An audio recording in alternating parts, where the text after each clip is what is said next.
Hello বন্ধুরা, কেমন আছো সবাই? জগদ্ধাত্রী পুজোর বড় ব্লগ নিয়ে আমি তো হাজির হয়ে গেছি। তো তোমরা কারা কারা মিনি ব্লগগুলো দেখেছো তারা একটু কমেন্ট করো। আর চলো ভিডিওটা শুরু করা যাক।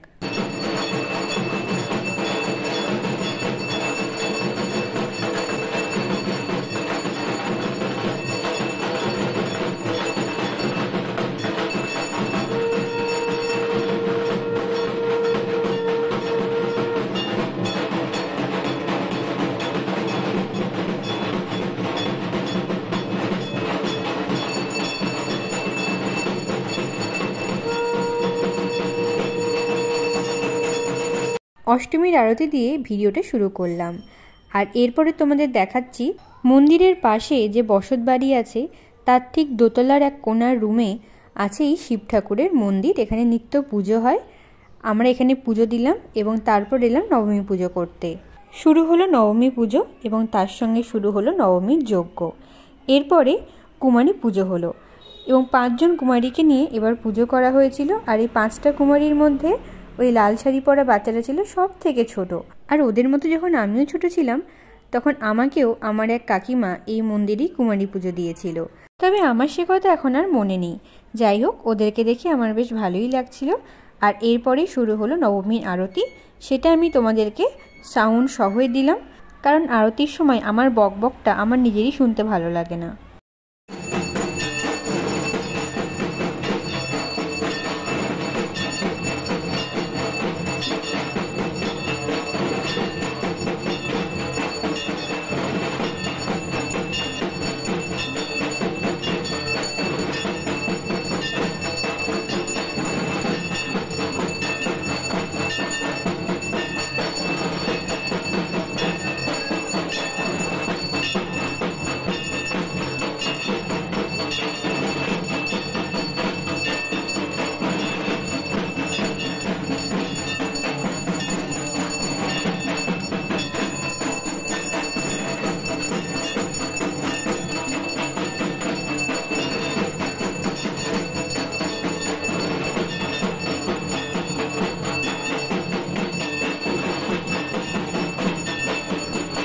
আজকের মতো পুজো এখানেই সম্পূর্ণ হলো। এরপর খাওয়া দাওয়া করে একটু রেস্ট নিয়েছিলাম, মানে একটু ঘুমিয়ে গিয়েছিলাম বলতে পারো। তারপরে উঠে দেখি যে এখানে মেলা বসেছে। আমি শুনেছিলাম হয়তো ঠিকই, কিন্তু দেখিনি যে এখানে একটা বেলার জন্য এত সুন্দর করে মেলা বসে। সকাল থেকে তখন কিছুই ছিল না, কিন্তু পরে বেশ সুন্দর করে মেলা বসেছিল আর অনেক লোকজন এসেছিল। আর তারপরে ওরা যখন চলে গেল তারপরে আমরা এখানে সবাই মিলে বাজি ফাটাচ্ছিলাম, বেশ আনন্দ করছিলাম। আর তার সঙ্গে তোমাদের বাড়িটাও ঘুরে দেখালাম। দেখো বাড়িটা কি সুন্দর করে সাজানো হয়েছে টুনি লাইট দিয়ে, খুব সুন্দর লাগছিল। আর মন্দিরে মা ওখানে একাই ছিল আর আমরা সবাই মিলে এখানে বাজি ফাটাচ্ছিলাম, তো বেশ আনন্দ করছিলাম। আর সব থেকে সাহস বলতে হবে এই বাচ্চাটার, ও হেন কোনো বাজি নেই যে ফাটায়নি। পরের দিন সকালবেলা, মানে দশমীর দিন সকালবেলা আমরা কয়েকজন মিলে গিয়েছিলাম চন্দ্রময়ী মাতার মন্দিরে। কারণ আমরা কয়েকজনই ছিলাম যারা এই মন্দিরটায় আগে কোনো দিন যায়নি, সেজন্য আমরা সবাই মিলে গেলাম। আর জায়গাটা ছিল ভীষণ সুন্দর। আর তার সঙ্গে চন্দ্রময়ী মাকেও দর্শন করলাম। এরপর ওখান থেকে তাড়াতাড়ি বেরিয়ে আমরা চলে আসি বাউটিয়াতে, কারণ এইখানে তখন দশমীর ঘট বিসর্জনে সবাই বেরিয়েছে। আমরা ওদের সঙ্গে যোগ দিলাম এবং ঠাকুরের ঘট বিসর্জন হলো। আবারও একটা বছরের অপেক্ষা, আর জানি না পরের বছর আসা হবে কি হবে না। তবে এবছর কিন্তু আমার এখানে এসে ভীষণ আনন্দ হয়েছে। আমি সেই ছোটোতে এসেছিলাম, তখন কথা তো আমার কিছু মনে নেই, তবে এই বছর কিন্তু আমার ভালোই লেগেছে এখানে এসে। আর এরপর সবাই মিলে আমরা গেলাম, মানে এখানকার রীতি যে ঘট বিসর্জন হয়ে যাওয়ার পরে সবাই মিলে এই দুর্গা মাতার মন্দিরে যায়। মন্দিরের জায়গাটা কিন্তু আমার বেশ ভালো লেগেছে, বেশ ফাঁকা এবং নির্জন ছিল আর খুব শান্ত পরিবেশ ছিল, ভীষণ সুন্দর লাগছিল। আর ভিতরের ছোট্ট একটা পিতলের দুর্গা মূর্তি ছিল, আর তার সঙ্গে পুচকু পুচু দুটো গোপাল ঠাকুরও ছিল। আর এখানে এসে আমি যেটা দেখলাম সেটা হচ্ছে যে সবাই মিলে মোমবাতি জ্বালিয়ে মাকে তার মনের ইচ্ছে জানাচ্ছিল। আমিও সেই মতো একটা মোমবাতি জ্বালিয়ে মাকে আমার মনের ইচ্ছে জানালাম। এরপর বাড়ি ফিরে এসে সবাই মিলে মায়ের গা থেকে ধীরে ধীরে সোনার এবং রূপোর যে গয়নাগুলো মাকে পরানো হয়েছিল সেগুলো খুলে এবং গুছিয়ে রাখছিল। সমস্ত গয়না খোলা হলেও শুধু মায়ের মুকুটটাই ছিল এবং তার সঙ্গে জয়া বিজয়ার শাড়িটা ছিল। সেটা কিন্তু এখানে খোলা হয় না, সেটা একদম মানে যখন ভাসান হবে ঠিক তার আগের মুহূর্তে তখন ওটা খোলা হয়। তো যাই হোক, এরপর শুরু হলো মায়ের বরণ। বাড়ির সবাই মিলে মাকে এখানে বরণ করলো।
সবারই বরণ হয়ে যাওয়ার পর আমরা কিছুক্ষণ সিঁদুর খেললাম এবং তারপরে মাকে নামানো হলো বেদি থেকে, এবং সেখান থেকে মাকে যে ঘাড়ে করে নিয়ে যাবে, তো তার জন্য তো একটা কিছুতে বাঁধতে হবে। তার জন্য এখানে দুটো বড় বড় লোহার রড এনেছিল, সেখানেই মাকে ভালো করে বাঁধলো। মায়ের যে কাঠামোটা আছে সেটাকে ভালো করে বাঁধলো। আর তারপরেই আমরা সবাই মিলে গেলাম মাকে বিদায় জানাতে মায়ের বিসর্জনে। আর হ্যাঁ, তোমাদেরকে একটা কথা জানাতে ভুলে গিয়েছিলাম, সেটা হচ্ছে এই বাড়ির পুজোটা হচ্ছে 118 বছরের। বুঝতেই পারছো কত দিন ধরে এই পুজোটা হয়ে আসছে। কিন্তু এখানে মায়ের কাঠামো কিন্তু একবারের জন্য পাল্টানো হয়নি। সেই তখন থেকেই সেই অত বছর ধরেই একই কাঠামোতেই মা পূজিতা হন। এই যে আজকে ঠাকুর ভাসান যাচ্ছে, আর এরপর যখন মাটিটা সম্পূর্ণ গলে যাবে তখন এই কাঠামোটা জল থেকে তুলে এনে আবার মন্দিরে রাখা হবে। আবার ঠাকুরের গায়ে প্রথম মাটি পড়বে জগদ্ধাত্রী পুজোর যে তৃতীয়া সেই দিন, আর তারপর থেকে ধীরে ধীরে ঠাকুর গড়া হবে। আর এরপর তোমাদের জানাই আর একটা রীতি, সেটা হচ্ছে যে মাকে যখন সবাই মিলে বিসর্জনে নিয়ে বেরোয় তখন মা কিন্তু একবারে বিসর্জনে আসে না, মা 3 বার বাড়ি যায় এবং 3 বার বাড়ি থেকে ফেরত আসে। এই বাড়ি থেকে কিন্তু দিঘির দূরত্ব খুব বেশি নয়, দিঘি বা পুকুর যেটাই বলো তার দূরত্ব খুব বেশি নয়, মোটামুটি 10 থেকে 15 মিনিট। কিন্তু এই রাস্তাটাতেই মা কিন্তু হাফ রাস্তা যায় আবার ফেরত আসে বাড়ি, আবার হাফ রাস্তা যায় আবার বাড়ি ফেরত আসে, এবং আবার হাফ রাস্তা যায় আবার বাড়ি ফেরত এসে তখন একবারে বিসর্জনে যায়। এই রীতিটা আমি শুনলাম ঠিকই ওখানে গিয়ে, কিন্তু এইটার আসল যে কাহিনী, যে কেন মা ফেরত আসে বাড়ি 3 বার, সেটা আমি জানতে পারলাম না। জানলে নিশ্চয়ই তোমাদের জানাতাম, আমি জানতে পারিনি, কারণ ওখানে এত বছরকার পুজো তো কারোরই আর সেভাবে মনে নেই, কেউই ঠিক জানে না, তো আমিও তোমাদের জানাতে পারলাম না।